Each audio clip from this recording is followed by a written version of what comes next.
This is the reason why you should not become a tech bro, tech sis, or even decide to become a freelancer. Can you go up to 6 months, sometimes even a year, without a single gig or job as a freelancer? Then why do you want to become a freelancer? Before you decide to become a freelancer, you need to answer this simple one question.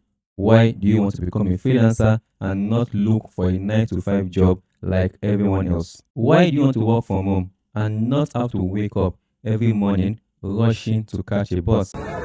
Freelancing and remote work comes with lots of uncertainty, and that's what makes it interesting and amazing. But what you don't know is that you could literally go up to 6 months, sometimes even a year, without a single gig or job. And it can be very frustrating and highly emotional to the extent of giving up. But your why would keep you going and encourages you to keep pushing.